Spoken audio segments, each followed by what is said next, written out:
Hello friends, स्वागत है आपका मीनू सिंह की क्लासेस में। मैं आपकी होस्ट एंड दोस्त मीनू सिंह लेकर आ गई हूँ नया वीडियो। और आज हम देखेंगे मुंडा मान की शासन व्यवस्था। इससे पहले हम लोगों ने 4-5 शासन व्यवस्था देख लिए हैं, ठीक है, जिसमें हमने देखा है आपका नागवंशी शासन व्यवस्था, मुंडा शासन व्यवस्था, मांझी परगना शासन व्यवस्था और पढ़ा पंचायत शासन व्यवस्था। ये सभी शासन व्यवस्था हो गई है। आज हम देखने जा रहे हैं मुंडा मान की शासन व्यवस्था और इसके बारे में पूरा डिटेल में हम इसको देखने का प्रयास करेंगे, ठीक है।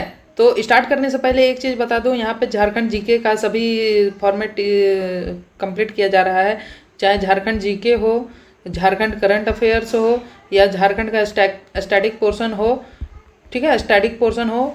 सभी एग्ज़ामों के लिए वो 14 जेपीएससी की प्रिपरेशन कर रहे हैं आप, या फिर जेएसएससी के एग्ज़ामों की प्रिपरेशन कर रहे हैं, ठीक है, या जहाँ पे भी आपको झारखंड से रिलेटेड क्वेश्चंस पूछे जाएंगे वहाँ के लिए आपको इस चैनल पर बहुत सारे बेनिफिट मिलने वाले हैं। Complete solution, theory plus MCQ, सभी चीज़ें आपको कंप्लीट करवाई जाएंगी। तो चैनल पर आप लोग नए हैं तो चैनल को सब्सक्राइब कर लीजिए। वीडियो पसंद आए तो लाइक कीजिए, दोस्तों में शेयर कीजिए, और कुछ सुधार इस चैनल पर किया जा सके तो उसको आप कमेंट कीजिए, ठीक है। चलिए स्टार्ट करते हैं इस वीडियो को और देखते हैं मुंडा मान की शासन व्यवस्था या किसकी शासन व्यवस्था है, कैसे ये वर्क करती है, ठीक है। सभी चीज़ों को हम डिटेल में देखेंगे।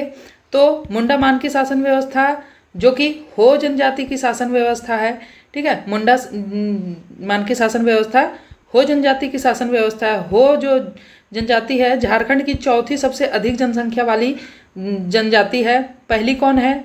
पहली आपको हम बता ही दिए हैं, संथाल है, ठीक है। संथाल पहली जनजाति है जो झारखंड में सबसे अधिक जनसंख्या वाली है, और ये भारत में आपका ये तीसरे नंबर पर सबसे अधिक जनसंख्या वाली जनजाति है संथाल। तो हो चौथे नंबर की सबसे अधिक जनसंख्या वाली जनजाति है। उसके बाद मुख्य रूप से जो हो हैं वो कहाँ देखने को मिलते हैं? तो कोल्हान क्षेत्र में। आपको हो कहाँ देखने को मिलते हैं? तो कोल्हान क्षेत्र में। और कोल्हान क्षेत्र कौन सा एरिया पड़ता है? कोल्हान क्षेत्र है कहाँ पे? तो कोल्हान क्षेत्र आपको ये देखने को मिलेगा पश्चिमी सिंहभूम, पूर्वी सिंहभूम और सरायकेला खरसावां, ये कोल्हान क्षेत्र है, कोल्हान प्रमंडल है, ठीक है। यहीं पे आपको मुख्य रूप से हो जनजाति आपको देखने को मिलेगी, ठीक है, क्लियर। अब आगे देखते हैं हम लोग। तो हो समाज जो था वो पहले मात्र सत्तात्मक था, लेकिन अन्य समुदायों के प्रभाव में आकर अन्य समुदाय के जो समाज हैं वो पितृसत्तात्मक हैं। तो अन्य समाज के प्रभाव में आकर ये हो समाज भी पितृसत्तात्मक हो गया। ये आप ध्यान में रखिएगा, वेरी वेरी इंपॉर्टेंट ये पॉइंट होने वाला है। हो समाज पहले क्या था? तो मात्र सत्तात्मक था, लेकिन अन्य समुदायों के प्रभाव में आकर कब पितृसत्तात्मक बन गया, ये आपको ध्यान में रखना पड़ेगा कि अन्य समुदायों के प्रभाव से आकर यह पितृसत्तात्मक बन गया था, ठीक है। आगे है भारत की पहली गणतंत्र तांत्रिक व्यवस्था जो है वो मुंडा मान की शासन व्यवस्था ही है। पहली गणतांत्रिक शासन व्यवस्था जो है वो मुंडा मान की शासन व्यवस्था ही है, ठीक है। मुंडा मान की शासन व्यवस्था गणतांत्रिक शासन व्यवस्था है, ठीक है। हो जनजाति जो है प्रोटो ऑस्ट्रेलियाड प्रजाति समूह से आती है। इसकी भाषा कौन सी है? तो ऑस्ट्रियाइक या ऑस्ट्रो एशियाटिक भाषा समूह से ये संबंधित हैं। और इनके बारे में और देखेंगे तो ये विल्किंसन रूल के अनुसार 1837 में इस शासन व्यवस्था को मान्यता मिली थी। और किन्होंने दी थी? तो विल्किंसन रूल के अनुसार कैप्टन विल्किंसन द्वारा ही इस शासन को मान्यता प्रदान की गई थी 1837 में। ये पॉइंट भी आपको याद रखना है, ठीक है, ये पॉइंट भी याद रखना है। बेसिक जानकारी आपको समझ में आ गई। अब चलिए इसके शासन व्यवस्था के बारे में देखते हैं। तो इसकी शासन व्यवस्था को हम देखते हैं तो मुंडा सबसे पहले आता है। मुंडा कौन है? मुंडा ग्राम प्रधान है। और ये मैं आपको बता दूं कि ये जो मुंडा मान की शासन व्यवस्था जो है ये मुंडाओं की उप शाखा से संबंधित है। मुंडाओं की उप शाखा से संबंधित है। मुंडा जनजाति के अंदर ही आपको देखने को मिलता है कि ग्राम पंचायत के प्रमुख को मुंडा कहा जाता है, और ऐसे कई ग्राम पंचायतों को मिलाकर पट्टी बनती है जिसके प्रमुख को मानकी कहा जाता है। और वहीं से ये मुंडा मान की शासन व्यवस्था आई है, ठीक है। गांव के प्रमुख को मुंडा कहा जाता है और कई गांवों को मिलाकर जो पट्टी बनती है उसके प्रमुख को मानकी कहा जाता है, और यहीं से यह मुंडा मान की शासन व्यवस्था आई है। तो आप कह सकते हैं कि मुंडा की उप शाखा है मुंडा मान की शासन व्यवस्था, जो हो जनजाति की शासन व्यवस्था है, ठीक है। ग्राम प्रधान को यहाँ पे भी मुंडा कहा जाता है। मुंडा गांव के मालगुजारी तथा सामाजिक एवं न्यायिक दायित्वों का निर्वहन करता है। और मुंडा का चुनाव कैसे होता है? तो मुंडा का चुनाव होता है गांव वालों द्वारा। यहाँ पे वंशानुगत यहाँ पे शासन नहीं है, यहाँ पे चुनाव किया जाता है, चुनाव करवाया जाता है। और चुनाव में भागीदारी कौन होते हैं? तो गांव वाले चुनाव में भागीदारी लेते हैं, ठीक है। तो क्लियर हो गई, ये मुंडा की उप शाखा है। और इसमें मुंडा की तरह ग्राम प्रधान को मुंडा कहा जाता है। और मुंडा में कई ग्राम पंचायतों को मिलाकर पट्टी बनाई जाती है और उसके प्रमुख को मानकी कहा जाता है। वहीं से मुंडा मानकी शासन व्यवस्था को अडॉप्ट किया गया है, ठीक है। आगे हम देखते हैं, आगे है डाकुआ। डाकुआ कौन है? तो डाकुआ मुंडा के सहायक को डाकुआ कहते हैं। मुंडा के सहायक को डाकुआ कहते हैं। इसका कार्य है पंचायत के निर्णयों और आदेशों को गांव के लोगों तक पहुंचाना, ठीक है। पंचायत के निर्णय और आदेशों को गांव के लोगों तक पहुंचाना इसका कार्य है डाकुआ का। आगे है मानकी। मानकी क्या है? तो मानकी कई गांवों को मिलाकर पढ़ा का निर्माण किया जाता है। कई गांवों को मिलाकर, जैसे 5-7 गांवों को मिलाकर 7 से 12 गांवों को मिलाकर पढ़ा का निर्माण किया जाता है। और पढ़ा का निर्माण करने के बाद उसके प्रमुख को मानकी कहा जाता है। बताए थे ना, कई गांवों को, पंचायतों को मिलाकर मानकी पढ़ा बनाया जाता है और पढ़ा के प्रमुख को मानकी कहा जाता है। यहाँ पे भी सेम वही है, कई गांवों को मिलाकर 7 से 12 गांवों को मिलाकर पढ़ा बनाया जाता है और इसके प्रमुख को मानकी कहा जाता है।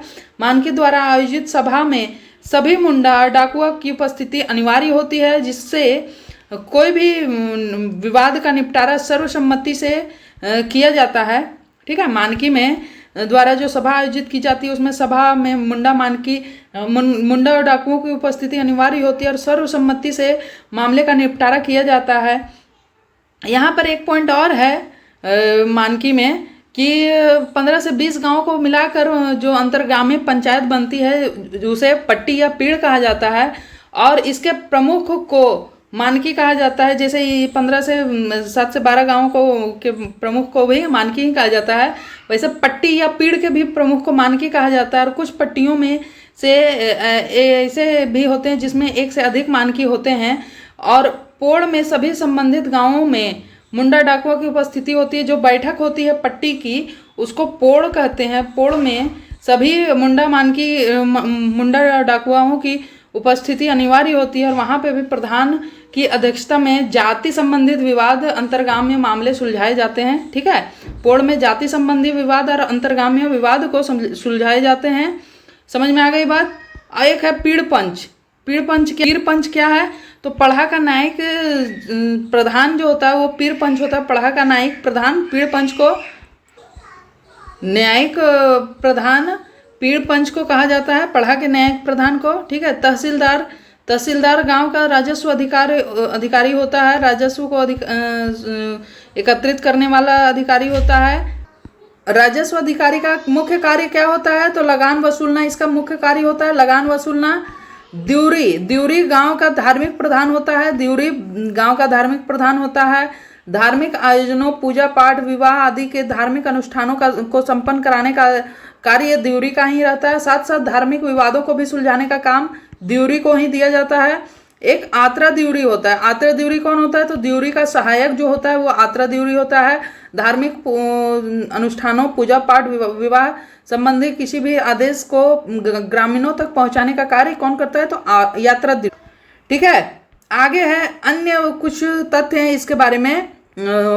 आपका मुंडा मानकी शासन व्यवस्था में अन्य तथ्य क्या है? तो अवैध यौन अपराध जैसे रक्त संबंधियों के साथ यौन संबंध में दोषी पाए जाने पर समाज से बहिष्कृत कर दिया जाता है। अब यौन अपराध कैसा? रक्त संबंधी, अपने रिश्तेदारों के साथ यौन संबंध में दोषी पाए जाने पर समाज से बहिष्कृत कर दिया जाता है। एक डायन साबित होने पर दोषी को कठोर सजा दी जाती है। डायन अगर किसी को साबित कर दिया जाए तो उसे कठोर से सजा दी जाती है। और इसमें अन्य जातियों के यहाँ भोज करने में, मतलब भोज जनजाति में अन्य जातियों के यहाँ भोज करने में उसे गोत्र से बाहर कर दिया जाता है, अपने गोत्र से उसे निष्कासित कर दिया जाता है। उसमें पुनर्वापसी की भी प्रावधान है। जब दोषी द्वारा पूरे गांव को भोज कराता है, पूरे गांव को भोज कराने के बाद उसे पुनर्वापसी मिल जाती है।